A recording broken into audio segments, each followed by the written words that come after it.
স্বাধীনতার ৫৪ বছর পার হয়ে গেছে। পাকিস্তানের দিকে তাকান আর বাংলাদেশের দিকে তাকান। পাকিস্তান উন্নতির শিখরে পৌঁছে গেছে। উন্নতি প্রযুক্তি যাবতীয় যা কিছু আছে সর্বদিক দিয়ে ১০০ গুণ বাংলাদেশ থেকে আগানো। আর বাংলাদেশ সেই আওয়ামী বয়ান, ফেসিবাদী বয়ান নিয়ে এখনও পড়ে আছে। রাজাকার, যারে মনে হচ্ছে তারই রাজাকার। সেই পাকিস্তানের পতাকা চিরা পায়ে ফাড়ানো, এইটা নিয়ে পড়ে আছে।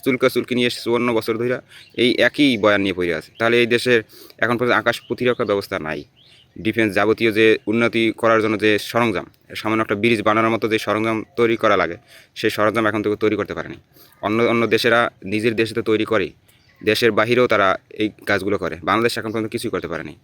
একটা বন্দর, বাংলাদেশের উন্নতির সবচেয়ে রয়্যাল মডেল যেটাকে বন্দর বলা হয়, চট্টগ্রাম বন্দর। সেই চট্টগ্রাম বন্দর বিদেশিদের হাতে বাধ্য হয়ে দেওয়া লাগছে। কেন?